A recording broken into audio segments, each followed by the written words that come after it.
ओम मंगलम सूर्य मंगलम चंद्र मंगलम। लो बेटे, ये चावल के दाने अब तुम इस गंगा जल में डालो। और अब फेरों का समय निकला जा रहा है, जल्दी करके खड़े हो जाओ।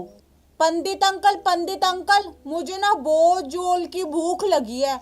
अगर आप कहो तो मैं खाना खा आऊं। हाँ हाँ बेटा, जाओ खाओ खाना, मगर जल्दी आना, फेरों का शुभ मुहूर्त निकला जा रहा है। ठीक है पंडित जी, मैं खाना खाकर ना अभी आई।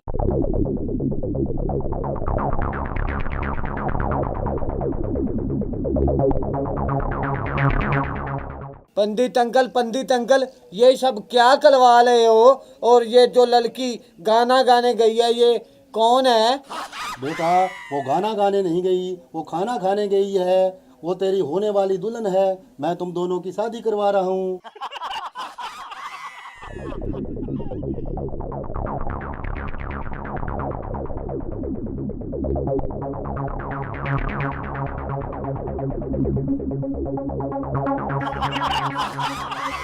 तू मेरी होने वाली पत्नी है।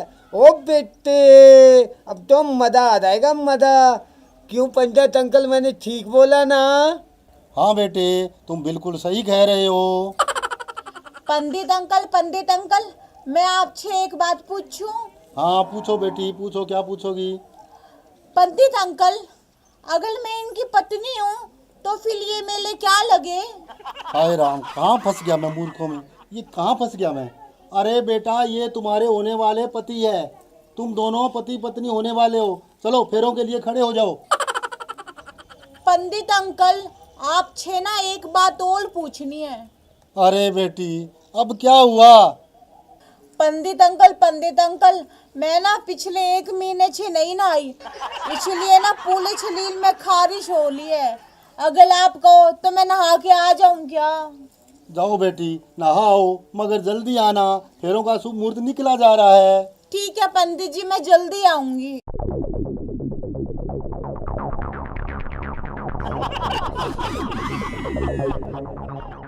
पंडित अंकल, वैसे ये पत्नी होती क्या है और करती क्या है? बेटा, पत्नी घर की लक्ष्मी होती है। वो घर का सारा काम काज करती है। अब आई ना तेरे समझ में? अच्छा, इसका मतलब पंडित अंकल, अब मेले को घर का काम नहीं करना पड़ेगा, ना ही झाड़ू लगाना पड़ेगा, ना ही पोछा लगाना पड़ेगा, और ना ही मेरे को कपड़े धोने पड़ेंगे। ओ बेटे, मजा आएगा, मजा। हाँ।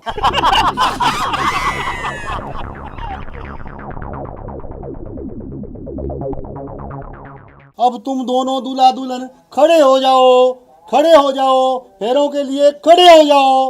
फेरों का शुभ मुहूर्त निकला जा रहा है।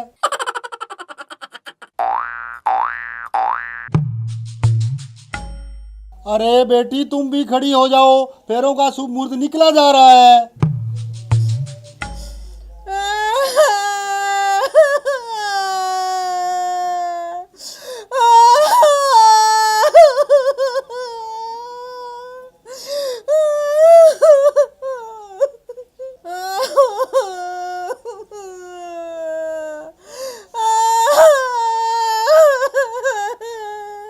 अरे बेटी, तुम रो क्यों रही हो? चुप हो जाओ। पंडित अंकल, आज ना रक्षाबंधन का दिन है और ना मेरा कोई भाई नहीं है। अब मैं राखी खींच के बांधूंगी।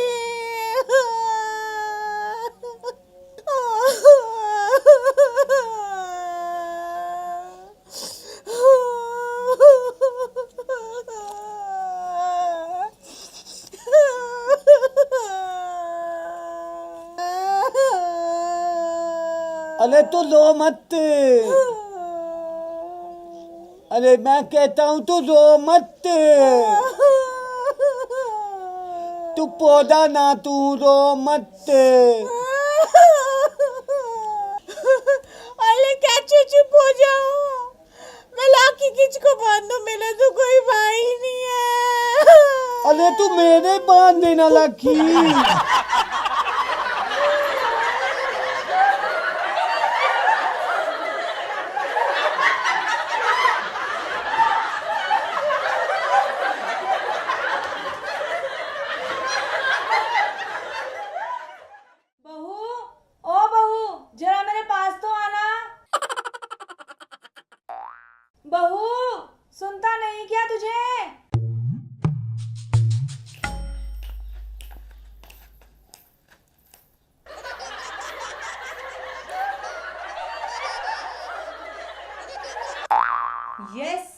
डार्लिंग, बोलिए हमें यहाँ क्यों बुलाया? पहले अपने कानों से ये चश्मा तो हटा, तभी तो कुछ सुनाई देगा जो मैं बोलूंगी। हर टाइम अपने कानों पे ही चश्मा लगाए रखती है। चश्मा? व्हाट चश्मा वश्मा? सासू डार्लिंग, दिस इज हेडफोन, ये हेडफोन है। खैर वो सब चीज छोड़ो, आप ये बताओ कि आपने हमें यहाँ क्यों बुलाया? देख बहू, चक्की चला चला कर मेरे हाथों में बहुत दर्द हो रहा है। नो प्रॉब्लम सासू माँ, बस इतनी सी बात, आप एक दर्द की गोली ले लीजिए और फिर सो जाइए। कुछ ही घंटों में आपका दर्द छूमंतर हो जाएगा। अब मैं चलती हूँ। बहू रुक, ओफो सासू माँ, अब क्या प्रॉब्लम है आपको? मेरे हाथों में बहुत दर्द हो रहा है, तू मेरे हाथ दबा दे, भगवान तेरा बहुत भला करेगा। ओफो सासू डार्लिंग, आपको एक नहीं, आपको कई प्रॉब्लम है। एक काम करती हूँ, मैं आपके हाथ की जगह आपका गला ही दबा देती हूँ। सारा झंझट खत्म हो जाएगा, क्योंकि ना रहेगा बांस और ना बजेगी बांसुरी। तू मेरा गला दबाएगी? गला दबा अपनी माँ का, गला दबा अपने बाप का। सासू डार्लिंग, एक बात है ना, कान खोल के सुन लो, मेरे माँ बाप तक मत जाना, वरना मुझसे बुरा कोई नहीं होगा, समझे आप? सासू डार्लिंग, मैं शहर की पढ़ी लिखी मॉडर्न लड़की हूँ, मॉडर्न। सोच लो, अगर मुझे गुस्सा आ गया ना तो फिर आपका क्या होगा? मैं भी गांव की अनपढ़ औरत हूँ, अगर मुझे गुस्सा आ गया ना, छठी का दूध याद दिला दूंगी तुझे। मुझे भी चमेली यूं ही नहीं कहते। ओहो चमेली डार्लिंग, फिर हो जाए ना 2020 का लाइव मैच। हाँ क्यों नहीं, चला मैदान में। आजा, मैं भी कौन सा डरती हूँ, चलो आजा।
अच्छा बहू, तू जीती मैं हारी। अब मुझे बहुत भूख लगी है, मेरे लिए कुछ बना कर ले आ। ठीक है सासू डार्लिंग, फिर बताओ मैं क्या बना के लेके आऊं? बहू, जो तुझे पसंद हो ना तू वो बना ला, बस जल्दी बना के ले आ। सासू माँ, एक काम करती हूँ, मैं आपके लिए ना एक टैग बना के लेके आती हूँ, वो भी पटियाला। चलेगा ना सासू डार्लिंग? सासू डार्लिंग, सासू डार्लिंग, लगता है बिना टैग की नशा हो गया।